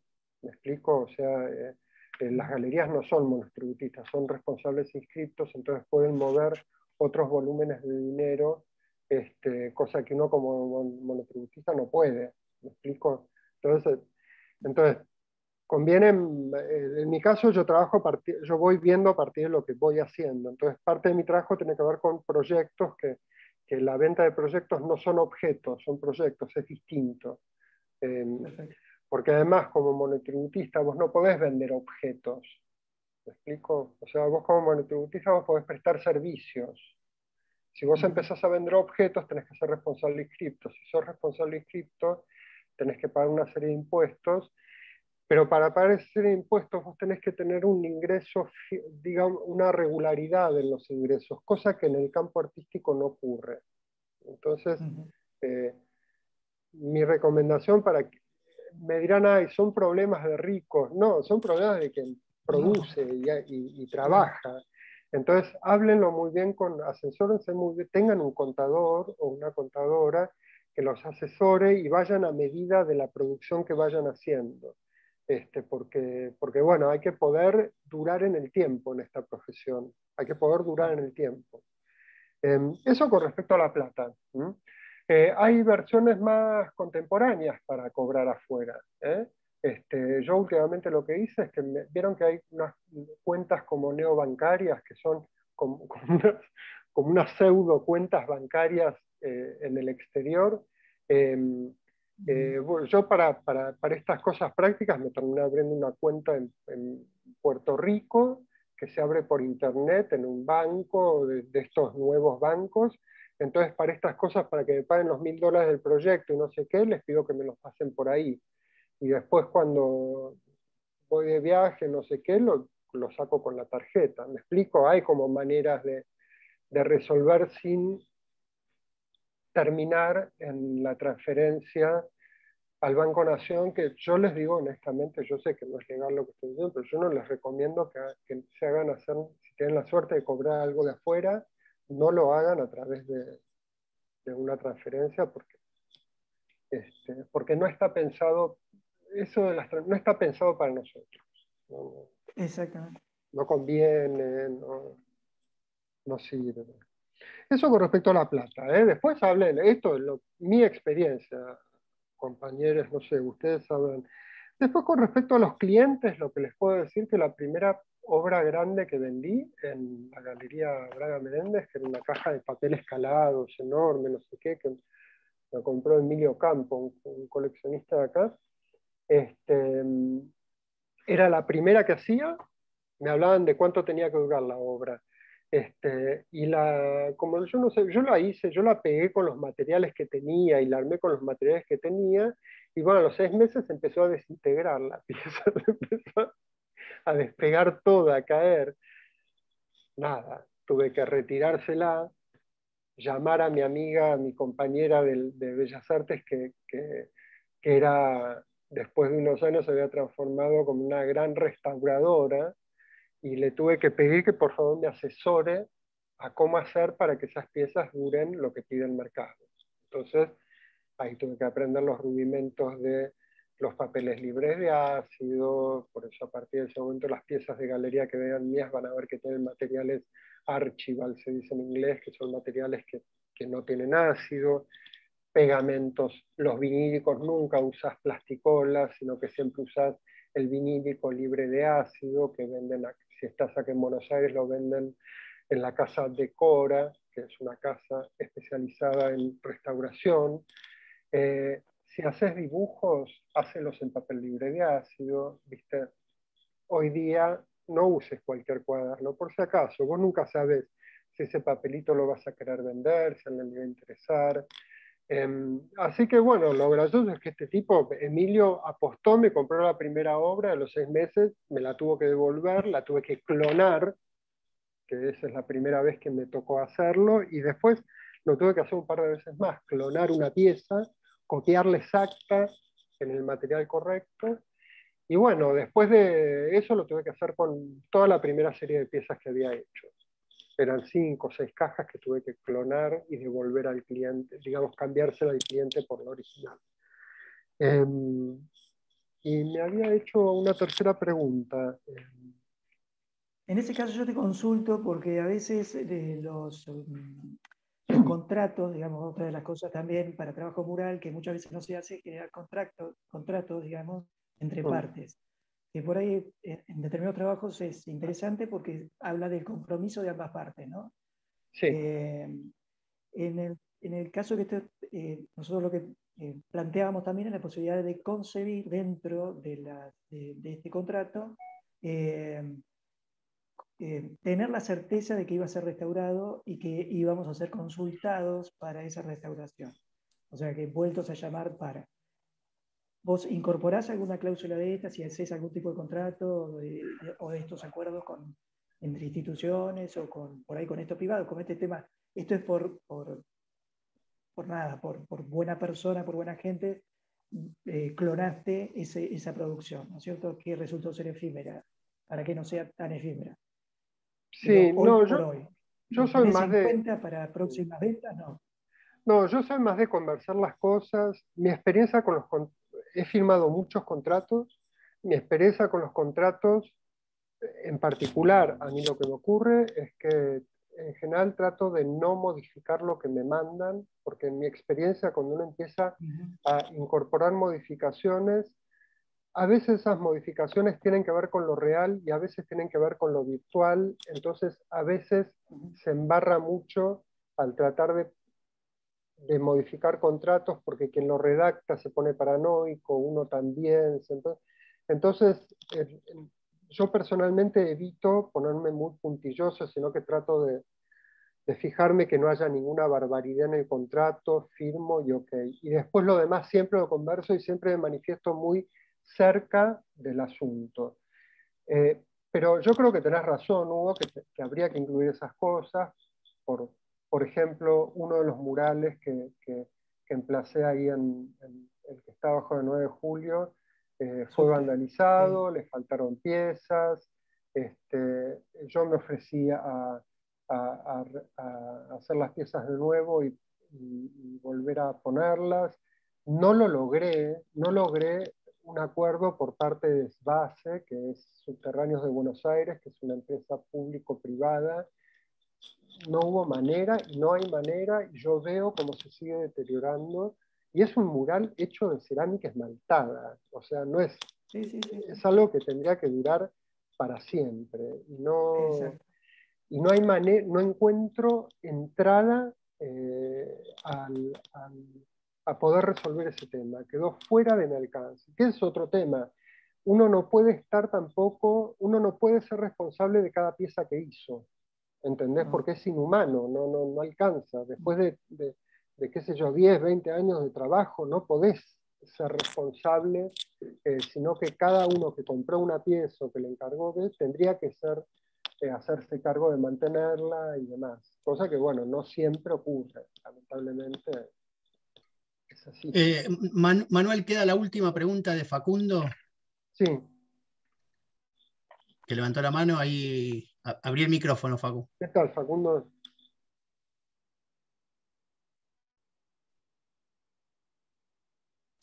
¿La querés escribir? Si no, puedes abrir A ver, pará. Ahí te habilito. Estás muteado. Sí. ¿Me escuchan? Ahí está. Sí. Se me trabó un poquito la computadora y no estoy viendo la pantalla, pero bueno, la pregunta es, perdón, hola Manu, buen día. Hola. Gracias por compartir tus experiencias y tus obras. Varias de las preguntas ya me las respondiste con el tema de lo que es montaje e instalaciones performáticas, y otra pregunta que me quedaba como estudiante de escenografía y viendo todas tus obras, que son instalaciones y están buenísimas. Quería saber si habías compartido o habías tenido la experiencia de trabajar con un escenógrafo en la parte de diseño más que nada. Y si tuviste esa experiencia, contarnos cómo la llevaste a cabo. Sí, sí. De hecho, no me tocó trabajar con escenógrafo, sino directamente me tomaron como escenógrafo. Ahí va. O sea, y yo no tengo problemas, ¿viste? Cuando me invitan a algún lugar, si hay contención y qué sé yo, me animo. Y sí, hice 3 puestas escenográficas. Una con una obra escrita y dirigida por Agustina Muñoz, que se llamó El calor del cuerpo y que se presentó en el Camarín de las Musas, si mal no recuerdo, año, primera década del 2000, 2008 debe haber sido. Después hice una obra en Chile, en la Universidad Finisterrae, que de hecho era un proyecto final de teatro, pero las universidades en Chile son como muy, tienen mucha plata y tienen instalaciones muy increíbles, y la sala en la que me tocó trabajar en la Universidad Finisterrae era una sala inmensa, un escenario descomunal, con todos los sistemas de varas que bajan y suben y patas y no sé qué, cosa que fue genial porque ahí pude hacer lo que quería intentar, que es una escenografía barroca, ¿no? Con todos sus distintos elementos, ¿no? Que la verdad que quedó brutal, porque funciona muy bien en escena, este material en particular, el textil no tejido, los iluminadores se divierten mucho porque se puede hacer de todo, son materiales que refractan muy bien la luz, entonces se generan climas muy fácilmente. Así que la primera obra fue esta que te decía con Agustina Muñoz, que era como más de autor, teatro en Palermo, más chiquito. Fue todo un desafío el montaje y el desmontaje, porque estuvo en cartel como meses, estuvo como 6 meses. Entonces, en cada puesta tenían que montar todos los telones, porque era todo el escenario lleno de textiles, y en cada puesta también desmontarlos. Así que fue no tanto el diseño de escena, sino más bien el diseño de logística de montaje y desmontaje lo que hubo que hacer. Ese fue como el desafío más grande. Pero sí, me encanta el teatro, me parece fascinante el escenario como espacio para proyectar, es fantástico. Gracias, Manu. No, gracias a vos. Yo no sé si hay alguna pregunta que quieran acercar nuestros compañeros de cuarto por el tema de proyectos, si quieren, o algún comentario que quieran hacer, Fernanda, Francisco y Brenda, porque me parece que es exquisito todo lo que fue compartiendo en esto que estamos tratando de construir día a día en el aula con los estudiantes. Sí, yo quiero agradecer realmente cómo claramente él expone todo el proceso desde el inicio, desde el pequeño boceto, desde el intercambio, la interacción con la persona que lo encarga, o con el propio proyecto, ¿no? Hasta la finalización, que eso va para nosotros que estamos recién iniciando, nos viene muy bien, y la verdad que lo expone muy claramente. La verdad que le agradezco muchísimo porque nos sirve enormemente para el proceso que van a iniciar ahora, porque están recién comenzando un proyecto para desarrollar, ¿no? Así que, y todas las instancias que hay que contemplar. Así que bueno, me parece muy claro y muy muy didáctico. Muchas gracias. Qué bueno, gracias, Fernanda. Me alegro que se articule bien con lo que van a trabajar en este próximo curso. Sí, yo quería agregar, hola, ¿cómo te va? Te felicito, hola, hermosísimo, ¿qué decís? Bellísimo lo que haces, lo conocía y me parece increíble. Así que te agradecemos infinitamente que estés acá, coincido perfectamente con Fernanda, estamos en 4º año, nos viene genial, y además lo que nos viene regio es esto de la presentación real, con presupuesto, con pesos, a otros países. Todo esto nos abre un nuevo panorama, así que muchas gracias. No, gracias a vos, Brenda, te agradezco mucho tus palabras. Bueno, Hugo. Esto un poco... No, más, no. en el contexto que está esta cátedra, digamos, Manuel, quiero contar que inició ya con la democracia, con Margarita Paxa. Entonces, varios de los docentes estamos en la cátedra, estaba desde el 87 con Margarita, y bueno, yo estoy del 88, varios de los que estamos acá también empezaron sucesivamente, y bueno, después de Margarita seguimos nosotros acá con con conceptos que vienen desde este lugar construyéndose, y Margarita un poco abrió la puerta y el escenario a este tipo de encuentros, ¿no? De reflexiones. No con las charlas que te decía, pero sí al concepto que estamos trabajando y seguimos redimensionando. Y bueno, nada, la evoco porque bueno, ahora se está haciendo una muestra acá en el Centro de Arte de la Universidad de ella, y bueno, Brenda participó también como una exalumna de su cátedra también, y me parece bárbaro que se abra espacio para también rememorar trayectorias de artistas, y en el caso de Margarita, que también estuvo muy presente en el arte, y fue una precursora también de lo contemporáneo, ¿no? Así que bueno. Pablito, sí, damos el cierre entonces.